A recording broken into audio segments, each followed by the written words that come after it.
Labas vakaras, brangus radijo klausytojai, su jumis, kaip ir kiekvieną trečiadienį laida Gyvieji šaltiniai, ir aš jos vedėjas Arnoldas Matijošius.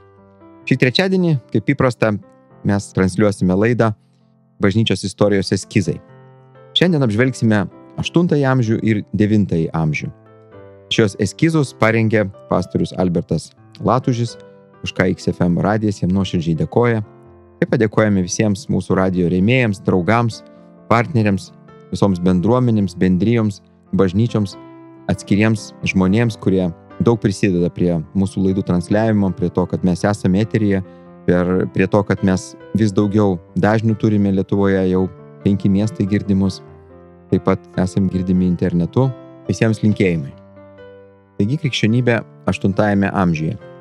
Praeitose laidose trumpai apžvelgę 7 pirmųjų amžių krikščionybės kelią, mes negalime nepastebėti tam tikrų dalykų ir reiškinių, kurių nebuvo pirmųjų amžių krikščionių praktikoje, tačiau jie atsirado per šios pirmus 7 amžius. Pamėginsiu išvardinti juos. 1. Atskiro dvasininkijos luomo susidarimas. 2. Išaugęs vyskupų autoritetas ir galia. 3. Laipsniškas perėjimas prie kūdikių krikšto. 4. Pamokslų išstūmimas ir jų pakeitimas sudėtingais, pompastiškais ritualais. 5. Specialių maldos namų statyba. 6. Marijos ir kitų šventųjų, jų atvaizdų bei relikvijų garbinimas. 7. Vis labiau ryškėjantis bažnyčios skilimas į rytų ir vakarų. 8. Griežtėjantis reikalavimas dvasininkams laikytis celibato. 9. Vienuolystės paplitimas ir vienuolijų institucijų atsiradimas. 10. Naujų giesmių tekstų ir melodijų kūrimas vietoj anksčiau giedotų psalmių. 11. Chorinis giedojimas vis labiau išstumiantis bendruomeninį giedojimą. 12. Vargonų ir kitų muzikos instrumentų naudojimas pamaldose. 13. Visuotiniuose bažnyčios susirinkimuose priimami tikėjimo išpažinimai. 14. Bažnyčios susiliejimas su pasaulietinėmis valdžios struktūromis. Kaip reikėtų žiūrėti į šios pokyčius bažnyčioje? Ar tai buvo pažanga, kurią reikėtų vertinti teigiamai, ar paklydimai ir nukrypimai nuo biblinių principų? Kalbant apie nukrypimus, turbūt reikėtų pastebėti tuos pokyčius, kurie krikščionis nuveda nuo kelio, nurodyto šventajame rašte. Nuveda į žmogiškų samprotavimų, savanaudiškumo ir liaudės padavimų brūzginus. Kita vertus, nereiktų ieškoti nukrypimų ten, kur jų nėra. Normalu, kai keičiantis aplinkybėms keičiasi ir formos, tačiau tikėjimo turinys išlieka tas pats. Kas naujesnio 8 amžiuje? Pirmiausia, tai ikonoklazmas, graikiškas žodis reiškiantis ikonų laužymą. Ikonoklazmas iki šiol negirdėtas dalykas, atsiradęs Bizantijoje. Kaip jau žinome, laikui bėgant, paveikslai ir statulos vaidino vis svarbesnį vaidmenį. O 8 amžiuje jau buvo nusistovėjęs paprotys prieš paveikslus atsiklaupus melstis, juos bučiuoti, puošti auksu ar brangakmeniais. Niekas neklausė perspėjimų, jog tai veda į nukrypimą nuo Biblijos reikalavimų. Kova prieš paveikslus prasidėjo tada, kai Bizantijos sostą 717 metais užėmė Leonas III. Leonas III buvo gabus karvedys ir politikas, tačiau šiurkštaus būdo žmogus. Jis ne tik apgynė valstybę nuo arabų invazijos bei sustiprino jo saugumą, tačiau jis pradėjo daugiau negu 100 metų užtrukusias kovas prieš ikonas ir jų garbintojus bažnyčiose. Galimas dalykas, kad viena iš priežasčių, paskatinusių pradėti šią kovą, buvo priešiškas musulmonų požiūris į stabų garbinimą. Įsigalėjusi paveikslų garbinimo praktika galėjo duoti jiems pretekstą įžvelgti čia stabmeldystę ir paskatinti karingų islamo išpažinėjų ginkluotus išpuolius prieš krikščioniškąją Bizantiją. Galėjo būti dar viena priežastis. Tai vyskupas Konstantinas kalbėjęs imperatoriui, kad paveikslų garbinimas trukdo žydams priimti krikščionybę. Imperatorius išleido ediktą, kurio buvo įsakyta visus paveikslus bažnyčiose pakabinti taip aukštai, kad žmonės jų nepasiektų ir negalėtų liesti ar bučiuoti. Šis reikalavimas sukėlė didelį dvasininkijos ir paprastų žmonių nepasitenkinimą. Imperatorius nutarė nesitraukti ir įsakė nepakeltus aukštyn paveikslus sunaikinti. Žmonės prie tokių garbinimo formų buvo prisirišę ir jiems buvo sunku jų atsisakyti. Be to, buvo griežtai reikalaujama, kad žmonės paklustų įsakymui. Tačiau nebuvo argumentuotai aiškinama, kodėl to reikia. Šventojo rašto tiesų skelbimas ir aiškinimas nebuvo sugrąžintas į bažnyčią. Supykęs dėl pavaldinių neklusnumo, imperatorius išleido naują ediktą, reikalaudamas paveikslus visiškai pašalinti iš bažnyčių. Įsakymo vykdytojai elgėsi grubiai. Ikonas daužė, trypė kojomis, degino. Fanatizmo apimti žmonės gelbėjo ikonas, puldami įsakymo vykdytojus, o šie gindamiesi juos mušdavo. Nemažai žmonių buvo nužudyta, kalėjimai buvo perpildyti. Neramamus malšindavo net kariuomenė. Leonas III bandė pagalbos kreiptis į Romos popiežių Grigalių II, tačiau iš jo gavo grubų atkirtį. Cituoju, tavo veiksmai tiesiogiai prieštarauja visų mokytojų ir bažnyčios tėvų mokymui, o svarbiausia, jie nesuderinami su visų 6 visuotinių susirinkimų autoritetų. Citatos pabaiga. Bet tai buvo netiesa, nes ne vienas iš susirinkimų šio klausimo net nesvarstė. Dar viena Grigaliaus II citata iš laiško imperatoriui liudija apie jo Biblijos kabutėse žinojimą. Grasindamas imperatoriui, jis lygina šį su nedorėliu Uzą, kuris be dieviškų būdų paėmė Mozės pastatytą varinį žaltį ir sudaužė į šipulius. Jeigu kalbama apie Uzą, tai jis prisilietė ne prie varinio žalčio, o prie skrynios. 1 metraščių knyga 13 skyrius 9 eilutė. Jeigu kalbama apie varinį žaltį, tai jį, Dievui paliepus, sudaužė Ezekijas. 2 Karalių knyga 18 skyrius 4 eilutė. Su ikonų garbinimu kovojo ir keli Leono III įpėdiniai. Buvo pasiekta, kad paveikslų garbinimas būtų laikomas stabmeldystė.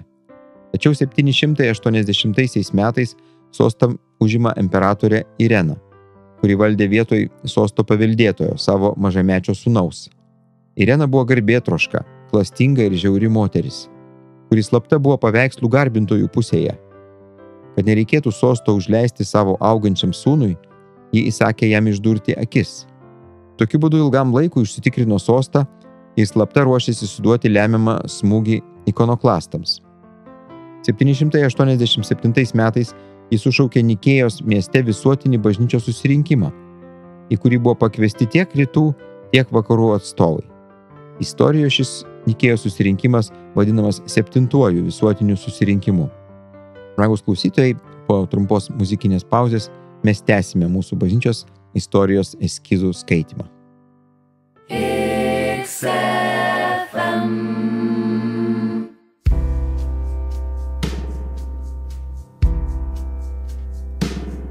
My God and Father, while I stray far from my home in life's rough way, oh, teach me from my heart to say thy will be done, thy will be done.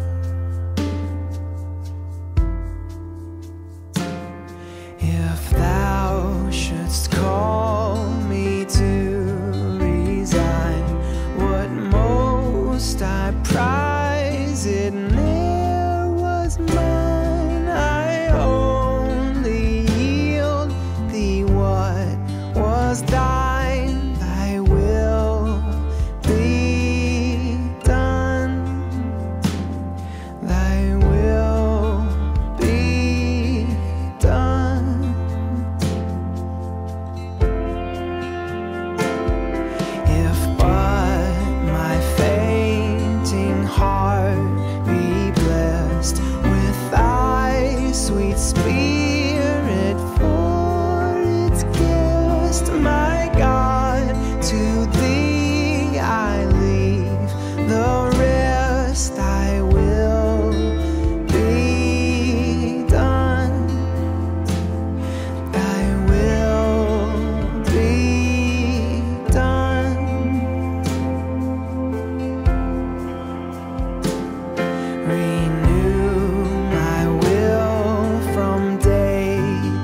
Grįžtame prie bažnyčios istorijos eskizų.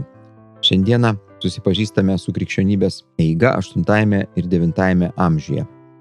Antroji dalis – 8 amžius. Kaip minėjome, 787 metais Nikėjos mieste imperatorė Irena sušaukė visuotinį bažnyčios susirinkimą, vėliau pavadintą 7 visuotiniu susirinkimu. Tai buvo paskutinis susirinkimas, kuriame kartu dalyvavo vakarų ir rytų atstovai. Buvo sutvarkyta taip, kad visi vyskupai nusistatė prieš paveikslų garbinimą, į susirinkimą iš viso nebūtų įleisti. Susirinkimas įdomus dar ir tuo, kad diskusijose dėl paveikslų garbinimo nebuvo remiamasi šventuoju raštu. Tačiau nuolat buvo cituojama iš taip vadinamojo šventųjų gyvenimo knygos arba jausmingai pasakojama apie keisčiausius stebuklus, neva įvykusius ikonų dėka. Susirinkimas šio klausimu priėmė keletą sprendimų, kurie įteisino paveikslų garbinimą. Vieno iš šių sprendimų pabaigoje rašoma, cituoju, mes tikime, visi patvirtiname ir visi pasirašome. Tai yra apaštalų tikėjimas, bažnyčios tikėjimas, ortodoksų tikėjimas, viso pasaulio tikėjimas. Mes garbiname šventąją trejybę, mes gerbėme ikonas. Kas to nedaro, te bus ekskomunikuotas. Te bus ekskomunikuotas kiekvienas, kas ikoną pavadins stabu. Te bus ekskomunikuoti visi, bendraujantys su tais, kurie negerbė ikonų.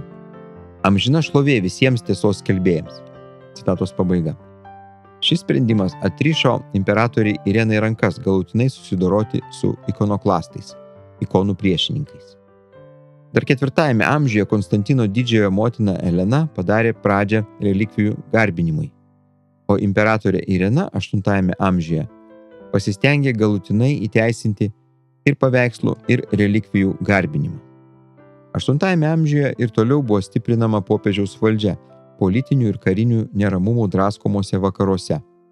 Popiežiai atidžiai sekė, kaip klostosi reikalai stiprėjančioje Frankų karalystėje, nes iš ten suplaukdavo nemažos pajamos.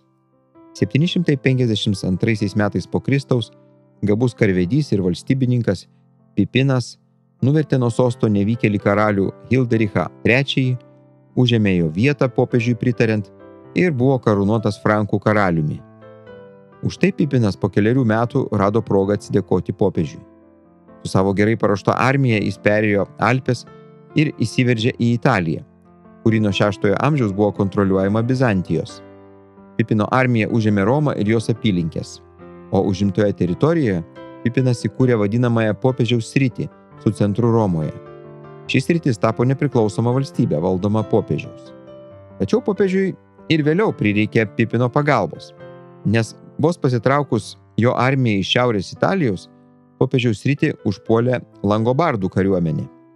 Drąsiai save laikydamas Petro įpėdiniu, popiežius Steponas II rašė: Aš, Petras, apaštalas, liudiju, baru ir maldauju jūs, labiausiai krikščioniškus karalius, Pipiną, Karolį, Karlomaną su visa hierarchija, viskupais, abatais, kunigais ir visais vienuoliais, taip pat teisėjus, hercogus, grafus ir visą Frankų tautą. Tokiu pat būdu Dievo motina, sostai, viešpatystės ir visa dangaus kariuomenė jūsų maldauja ir jums įsako išvaduoti mylimą Romą iš bjauriųjų Langobardų. Jeigu paklausysite, tai aš, Petras, apaštalas, žadu jums savo globą dabartinėme ir busimajame gyvenime. Paruošiu jums nuostabės buveinės danguje ir padovanosiu amžiną džiaugsmą rojuje. Citatos pabaiga, rašė popiežius Steponas II 8 amžiuje. Po Frankų karaliaus Pipino mirties 768 metais po Kristaus Frankų valstybės sostas atitenka Pipino sūnui Karoliui, vėliau pavadintam Karoliu Didžiuoju. Būtent jam pasisekė užkariaujant ar kitais būdais išplėsti paveldėtą iš tėvo teritoriją beveik dvigubai. Panaudodamas įvairias priemonės, jis, kabutėse, krikščionino užvaldytas gentis tose teritorijose. 800 metais po Kristaus popiežius Leonas III atkūrė vakarų Romos imperiją, karūnuodamas Karolį visų romėnų imperatoriumi. Tačiau Karoliui Didžiajam nepatiko jausti skolingam popiežiui už savo karūną, todėl jis stengiasi išlikti savarankiškas, pats darydamas kiek įmanoma didesnę įtaką pontifikatui. Reiktų paminėti, kad jis skatino atgimstantį švietimą ir tokiu būdu Karolis Didysis padėjo pagrindą bendrai vakarų kultūrai. Apie pamaldas ir doktrinas 8 amžiuje. Vakarų bažnyčioje iš pat pradžių pamaldose buvo vartojama lotynų kalba, nes tai buvo visų šios teritorijos gyventojų kalba. Ir 8 amžiuje po Kristaus čia vis dar buvo vartojama lotynų kalba, nors nemaža krikščionių buvo tarp įsiveržusių į Romos imperijos teritoriją barbarų, tačiau jų kalbos dar nebuvo iki galo susiformavusios. Bizantijoje, rytų bažnyčioje, pamaldos vyko graikų kalba, kuri buvo valstybinė kalba. Egipte, kurį arabai atplėšė nuo Bizantijos, buvo vartojama koptų kalba, o Sirijoje buvo vartojama sirų kalba. 8 amžiuje po Kristaus vakaruose daugelis bažnyčių jau turėjo vargonus ir beveik visose bažnyčiose rytuose bei vakaruose jos turėjo varpus, išskyrus Egiptą, Siriją ir Palestiną, kur varpai skambinti neleido musulmonai. Pradedant 3 amžiumi, kai kurie bažnyčios mokytojai pradėjo mokyti, kad švenčiant viešpaties vakarienę atitinkamų maldų metu duona ir vynas virsta Kristaus kūnu ir krauju. Bet kelis šimtmečius dėl šios doktrinos vyko diskusijos ir ginčai. 8 amžiuje jau visur buvo mokoma, kad tai yra tikras kūnas ir tikras kraujas. Šiai nuomonei įsitvirtinti labai padėjo įtakingas dvasininkas Paschazijus Radbertas, kuris parašė traktatą apie viešpaties kūną ir kraują. Radberto traktate buvo išdėstyta doktrina apie tikrą Kristaus kūno ir kraujo buvimą Eucharistijoje, kuri vėliau buvo pavadinta transubstantiacija. Artėjant 8 amžiui vakarų bažnyčioje vis labiau plito mokymas apie skaistyklą. Dar 3 amžiuje Origenas manė, kad anksčiau ar vėliau išsigelbės visi žmonės. Jis aiškino, kad pragaras yra ne tik bausmės, bet ir nusidėjėlių perauklėjimo vieta. Esą sąžinės smerkimo ugnyje sudega visi stabai, o nusidėjėlių širdise atsiranda amžinosios šviesos troškimas. Mintis apie apvalančią ugnį reiškia ir Augustinas, kuris rašė 5 amžiuje po Kristaus. Pasitinkant 8 amžių, jau ne vienas teologas vakarų bažnyčioje pradėjo aiškiai mokyti apie skaistyklos egzistavimą. Tik vieni mokytojai kalbėjo apie simbolinę skaistyklos ugnį, o kiti šį reiškinį aiškino raidiškai. Maža to, buvo pradėta mokyti apie tai, kad tam tikros tikinčiųjų maldos padeda sieloms greičiau apsivalyti ir persikelti iš skaistyklos į dangų. Dėl to bažnyčiose buvo laikomos specialios pamaldos už mirusiuosius. Taigi, mes baigėme 8 amžiaus bažnyčios eskizus ir po muzikinės pertraukėlės mes pradėsime 9 amžiaus bažnyčios istorijos apžvalgą.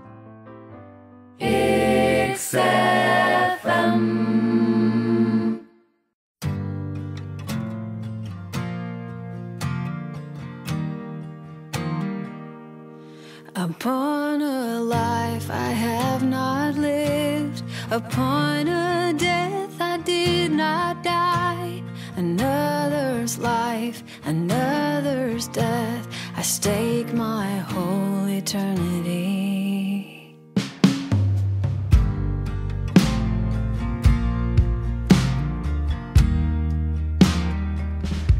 Not on the tears which I have shed, not on the sorrows I have known.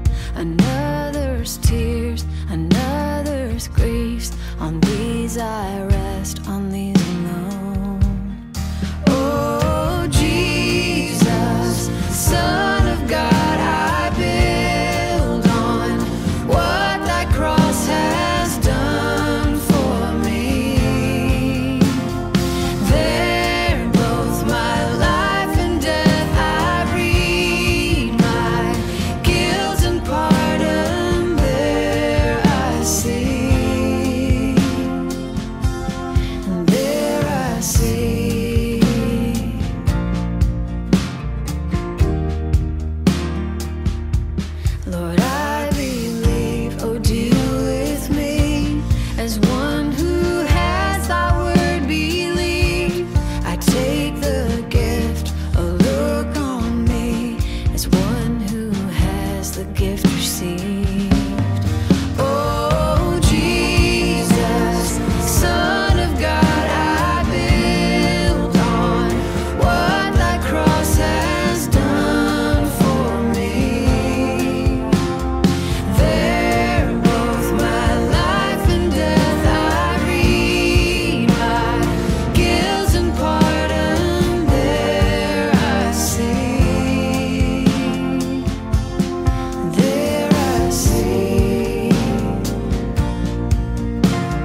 take my whole eternity.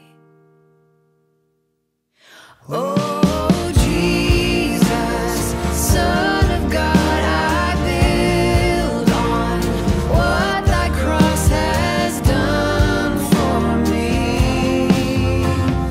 There both my life and death I read, my guilt and pardon there I see.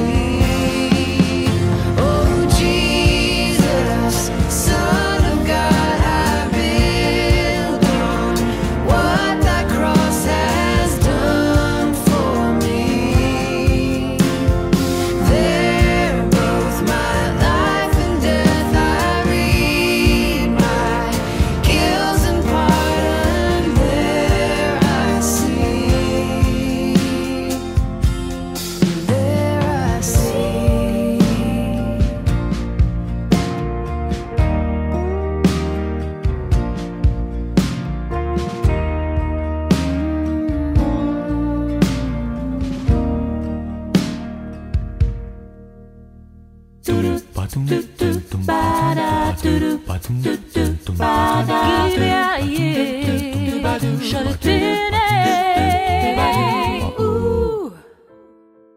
Grįžtame prie krikščionybės ir dabar skaitysime pastoriaus Alberto Latužio parengtą krikščionybės istorijos 9 amžiuje po Kristaus eskizą. Nikėjos visuotinis bažnyčios susirinkimas 787 metais po Kristaus pasmerkė ikonoklastų judėjimą, kurie kovojo prieš skulptūras ir paveikslus maldos namuose. Tačiau tai dar nebuvo galutinė šios kovos pabaiga. Imperatorius Leonas V Armėnas buvo imperatoriumi nuo 813 iki 820 metų po Kristaus. Taigi, jis nusprendė, kad ikonoklazmas vėl turi tapti jo valdžios politikos dalimi. Bažnyčios vadovų sinodas Konstantinopolyje 815 metais iš naujo patvirtino antiikoninius nutarimus. Tik šį kartą ikonos nebuvo vadinamos stabais. Kelis dešimtmečius vėl buvo persekiojami ikonų gerbėjai ir jų užtarėjai, kol valstybę pradėjo valdyti Teodorą. Teodora nutarė atgaivinti ikonų garbinimą. Įvykiai vakarų bažnyčioje 9 amžiuje. Po Frankų karaliaus Pipino mirties Frankams ima vadovauti jo sūnus Karolis, vėliau pavadintas Didžiuoju. Būtent jis galutinai sutriuškina langobardus ir jų teritoriją prijungia prie savo karalystės. Jis taip pat patvirtina vadinamąją Pipino dovaną. Tai yra, pripažino absoliučią popiežiaus valdžią Apeninų pusiasalio šiaurinėje dalyje ir ją išplėtė nuo Romos iki Ravenos. Karolis rūpinosi ne tik naujų teritorijų užvaldymu, bet ir valstybės valdymo sutvarkymu bei saugumu. Būtent Karolis turėjo dar vieną idėją – sujungti bažnytinius ir politinius interesus. 800 metais po Kristaus Romoje popiežius Leonas III ant Karolio didžiojo galvos uždėjo imperatoriaus karūną ir paskelbė jį Romos imperatoriumi. Tai turėjo reikšti, kad atgimsta Romos imperija, bet pakeistų pavadinimu. Ji bus vadinama Šventąja Romos imperija. Vadinasi, ateityje visi krikščioniškų vakarų valdovai karūną galėtų priimti tik iš Romos popiežiaus rankų. Galima manyti, kad šios planus kūrė kartu Romos popiežius ir Karolis Didysis. Įgyvendindami vakaruose savo sumanymus, jie žvalgėsi ir į rytus, ieškodami galimybių prie atkuriamos imperijos prijungti ir Bizantiją. Tuo metu Bizantija valdė klastingoji Irena ir Karolis Didysis ėmė planuoti vedybas su ją. Šios vedybos galėjo labai pakeisti istorijos eigą. Tačiau jos neįvyko, nes 802 metais imperatorė Irena buvo pašalinta iš sosto ir ištremta į Lesbo salą, kur praėjus metams mirė. Karolio didžiojo ir popiežiaus Leono III sukurtos imperijos vienybė buvo trapi. Ir dar tame pačiame 9 amžiuje valstybė buvo padalyta 3 Karolio vaikaičiams, kuriems valdant pradėjo formuotis atskiros tautinės valstybės – Vokiečių valstybė, Prancūzų valstybė ir Italų valstybė. Nors 9 amžiuje valdė popiežiai, o jų buvo net 23, Savo veiksmais stengiasi parodyti, kad bažnyčia yra aukščiau už bet kokią pasaulietinę valdžią. Tačiau jų pastangos išlaikyti vieningą valstybę buvo bergždžios. Brangus klausytojai, mes susipažinome su pirmąja dalimi krikščionybės istorijos 9 amžiuje. Paklausykime muzikos ir grįšime į mūsų studiją pabaigti 9 amžiaus istorijos eskizų.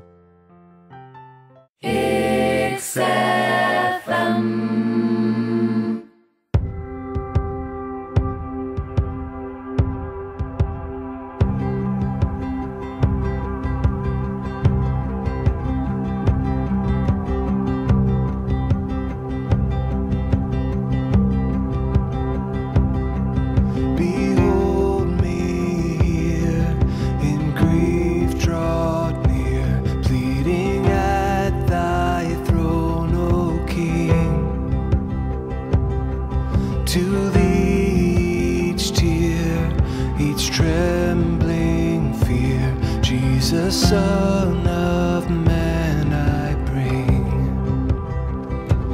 Let me find thee. Let me find thee. Let me find thee, Lord of mercy, King of grace.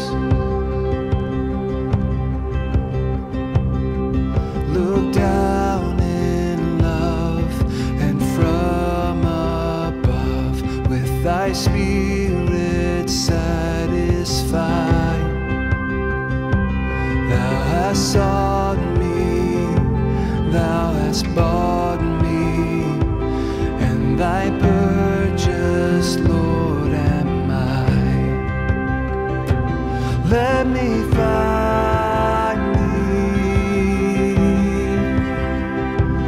Let me find thee.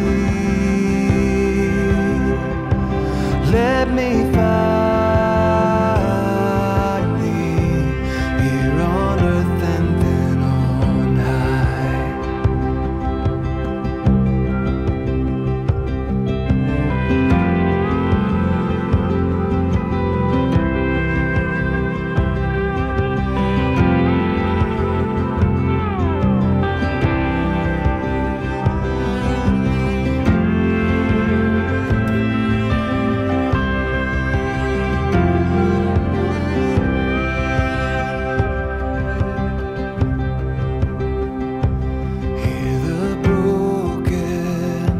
Scarcely spoken longings of my heart to thee.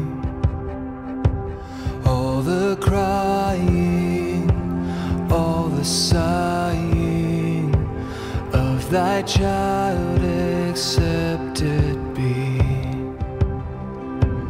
Let me find thee. Let me find thee.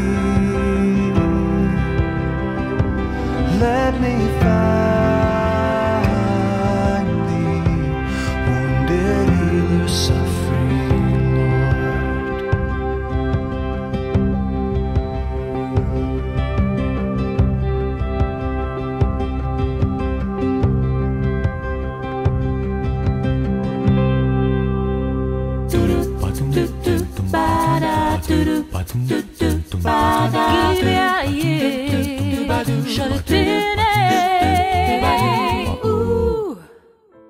Tęsėme krikščionybės istorijos apžvalgą 9 amžiuje, antroji šio amžiaus apžvalgos dalis. Primenu, kad šios istorijos eskizus parengė pastorius Albertas Latužis ir XFM radijas jam yra dėkingas už įdėtą indėlį. Nestoriečiai. Apibrėžoje apie krikščionis 5 amžiuje paminėjome Konstantinopolio vyskupą Nestoriją. Nestorijus labiau pabrėždavo žmogiškąją, o ne dieviškąją Jėzaus Kristaus prigimtį. Kaip tik todėl Nestorijas priešinosi mergelės Marijos titului, kurią bažnyčia norėjo vadinti Dievo gimdytoja. Tuomet Nestorijas oficialiosios bažnyčios buvo pasmerktas, o jo šalininkai pavadinti eretikais ir sektantais. Persekiojami nestoriečiai pasitraukė į Persiją, o kai čia pasirodė užkariautojai arabai, nestoriečiai persikėlė tolyn į rytus į Indiją ir Kiniją. 9 amžiuje jie ten gyvavo, išsiskirdami iš oficialiosios bažnyčios savo pamaldamų paprastumu ir misionieriška dvasia bei veikla. Bizantijos valdovė Teodora valdė nuo 842 iki 856 metų po Kristaus. Bizantijos imperatorius Teofilas pabandė iš naujo atgaivinti ikonoklastų judėjimą. Tačiau 842 metais po jo mirties valstybė vietoj mažamečio sūnaus Mykolo, vėliau pavadinto girtuokliu, pradėjo valdyti Teofilo našlė Teodora. Būtent jis surengė Konstantinopolyje šventę, į kurią prie Šventosios Sofijos katedros susirinko didžiulė minia, bei visa miesto dvasininkija su kryžiais, žvakėmis ir smilkytuvais. Buvo pagerbtos visos ikonos, statulos, kurios buvo atstatytos pačiai Teodorai paliepus. Ortodoksų bažnyčioje šiam įvykiui paminėti buvo įsteigta nauja šventė.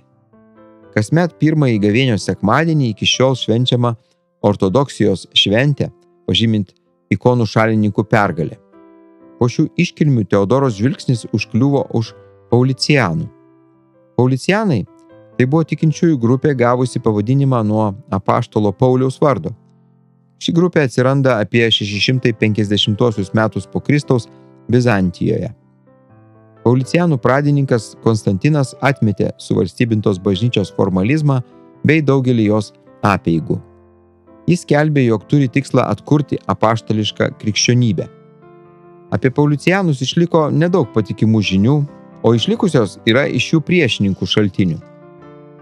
Vis dėlto šio judėjimo mokyme galima būtų įžvelgti ir nemažai eretiškų elementų. Imperatorė Teodora pasirašė įsakymą ugnimi ir kalaviju sunaikinti visus Paulicianus. Dauguma istorikų mano, kad buvo išžudyta ne mažiau kaip 100 000 šio judėjimo šalininkų. Toks Teodoros kabutėse žygdarbis patiko Romos popiežiui Mykolui I.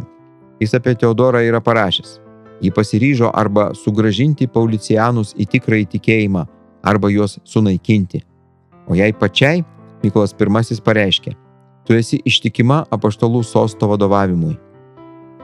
Kirilo ir Metodijaus misija tarp slavų. 9 amžiuje slaviškoji Moravija, dabartinė Čekijos teritorija, jau buvo sukrikščioninta. Tačiau vis dar buvo administruojama vokiečių arkivyskupo gyvenusio Zalcburge, dabartinė Austrija. Moravų kunigaikštis Rostislavas nebenorėjo būti toliau priklausomas nuo vokiečių ir troško gauti slavų kilmės krikščionybės platintojų savo kraštui. Dėl to jis raštu kreipėsi į Bizantijos imperatorių Mykolą III, prašydamas atsiųsti slavų kilmės misionierių. Bizantija šį klausimą išsprendė teigiamai ir pasiuntė būrį misionierių, kuriems vadovavo broliai Kirilas ir Metodijus.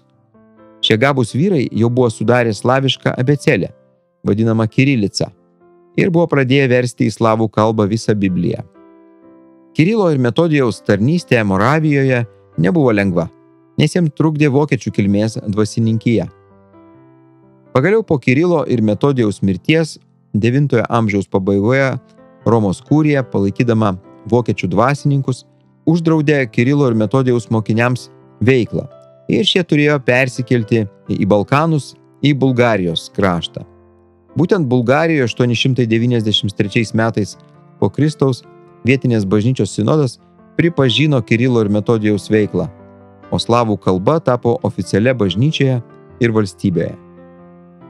Taigi mes baigėme 8 ir 9 amžių bažnyčios istorijos apžvalgą ir dėkojame Albertui Latužiui, kuris maloniai dovanojo šią medžiagą XFM radijui. Leiskit padėkoti visiems radio rėmėjams, visiems tiems, kurie linki šiam radijui ir toliau klestėti, toliau plėsti savo klausytojų ratą įvairiuose miestuose. Šiandieną mes transliuojam 5 miestuose, galbūt greitai transliuosime 6.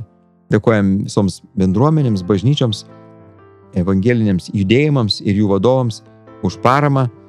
Taip pat kviečiame įsigyti gyvųjų šaltinių žurnalą, popierinį žurnalą. Tai yra visiškai nepriklausomas nuo radio laidos leidinys, kurį leidžia misionieriškas labdaros fondas Šviesa rytuose. Ir tai yra vienas seniausių evangelinės minties leidinių Lietuvoje, pradėjęs eiti neilgai trukus po nepriklausomybės atkūrimo 90 metais Lietuvoje ir iki šiol einantis. Dabar yra pasirodęs 2 numeris skirtas sutaikinimui. Žurnale rasite daug nuostabių minčių, įdomių straipsnių parašytų pastorių ir kitų žmonių iš evangelinių bažnyčių. Ieškokite vietinėse evangeliškose ir protestantų bendruomenėse šio žurnalo, jo tiražas yra 7000. Rašykite savo mintis, savo kūrybą, eilėraščius, savo liudijimus šiam žurnalui. Galbūt dalį tos medžiagos, ką jūs parašysite ir mes publikuosime žurnale Gyvieji šaltiniai, mes perskaitysime į eterį, kad daugiau žmonių susipažintų neakivaizdžiai galbūt su ta medžiaga, kuri yra žurnale. O visiems, kurie klausėtės mūsų šį vakarą, primenu, kad mes kartuosime šią laidą šios savaitės sekmadienį 15 val. XFM radio dažniais Vilniuje, Kaune, Klaipėdoje, Panevėžyje ir Biržuose, taip pat internetu. Ačiū visiems, kurie buvote su mumis ir iki naujų susitikimų radio eteryje.